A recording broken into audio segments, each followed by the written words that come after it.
करने की कोशिश की जा रही। यही 26 जनवरी है, तो 26 जनवरी का इतिहास क्या हम और आपको मालूम होना चाहिए, हमें जानना चाहिए। हम आपको बताएंगे 26 जनवरी सन 2022 में हमने मनाया। 26 जनवरी को रिपब्लिक डे कहा जाता है। इसको उर्दू में यौम जमहूरिया बोलते हैं, यौम जमहूरिया, रिपब्लिक डे। रिपब्लिक डे 26 जनवरी। आज ही के दिन 26 जनवरी 1950, 26 जनवरी 1950 को हमारे देश का कानून नाफिज किया गया था।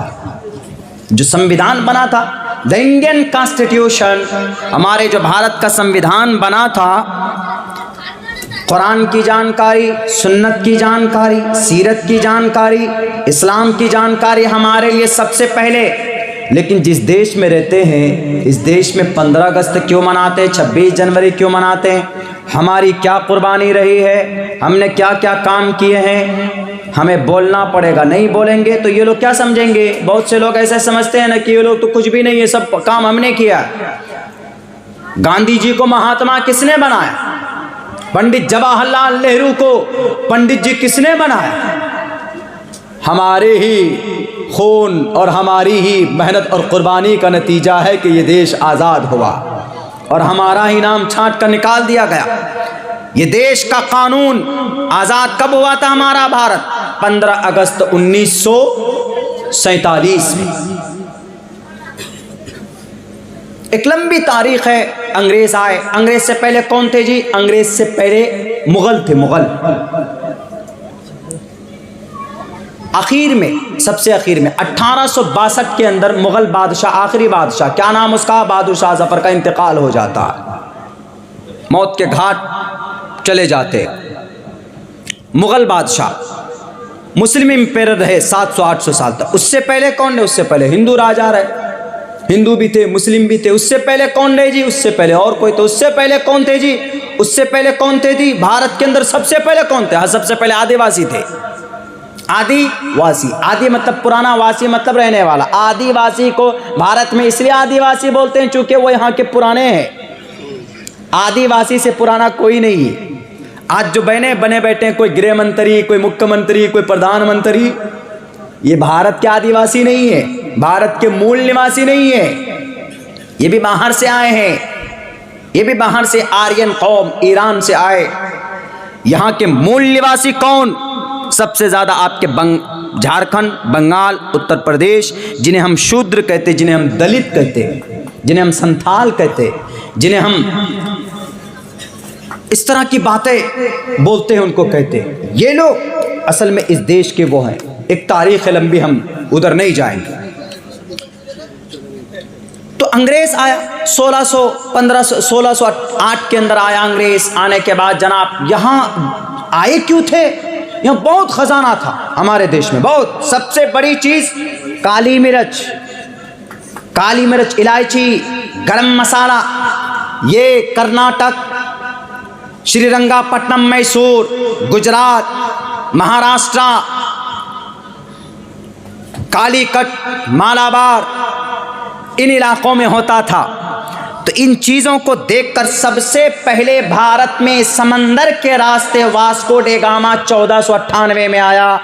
सबसे पहले कब्जा करने नहीं आया था, देखने। सबसे पहले समंदर के रास्ते से। कहां से आया वो?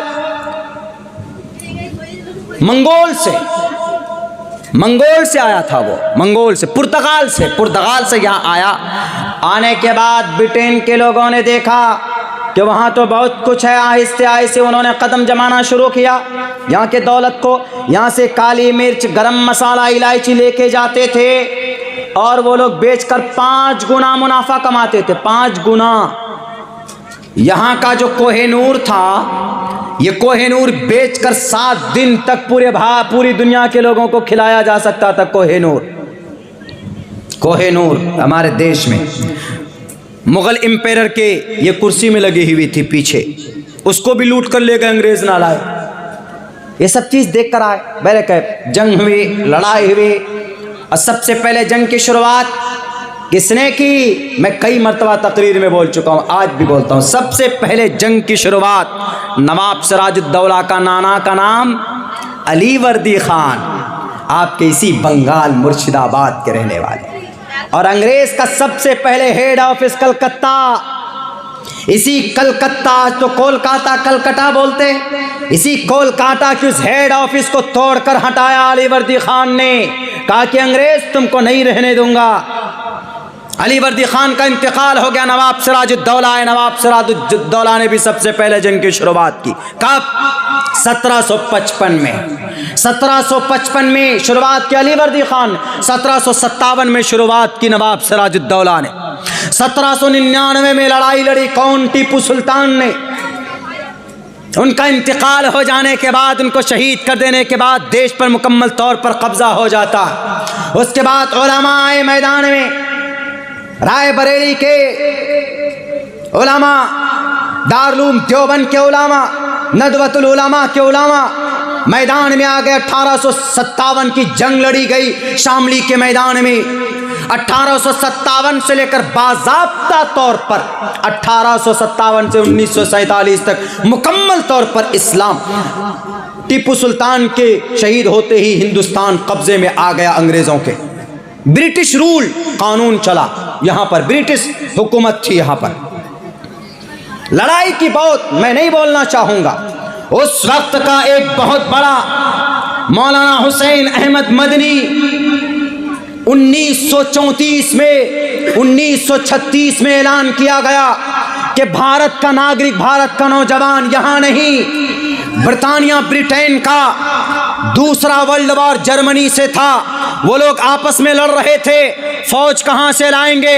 हमारे भारत के नौजवानों को गाड़ियों में डाल डाल कर ये अंग्रेज ले जा रहे थे दूसरी वर्ल्ड वॉर, दूसरी जंग लड़ने के लिए जर्मनी से। वहाँ लड़ाई हो रही थी। मौलाना हुसैन अहमद मदनी ने कहा कि नौजवानों, भारत के लोगों, अंग्रेज के फौज में, उनकी आर्मी में भर्ती होना तुम्हारे लिए नाजायज और हराम है। जब अंग्रेज के जज को पता चला कि हुसैन अहमद मदनी ने ऐलान किया है, नाजायज का फतवा दिया है, तो कहा कि मौलाना को पकड़ कर लाओ। कटघरे में लाया जाता है, वहां पर कहा जाता है कि मौलाना हुसैन अहमद मदनी, क्या आपने नाजायज का फतवा दिया है? उन्होंने कहा दिया है, होता क्या है? अब भी देता हूं तुम्हारे सामने जज। ये होता है आशिक़ रसूल जो कहीं पर किसी से भी डरता नहीं है। जैसे बीबी सुमैया ने अबू जहल के सामने कहा था कि अबू जहल तू ताकतवर होगा, अपने पास का होगा, तेरे पास ताकत होगी, तेरे लिए होगी, मेरे पास ताकत है, मेरे अल्लाह की दी हुई है। 100 जान अल्लाह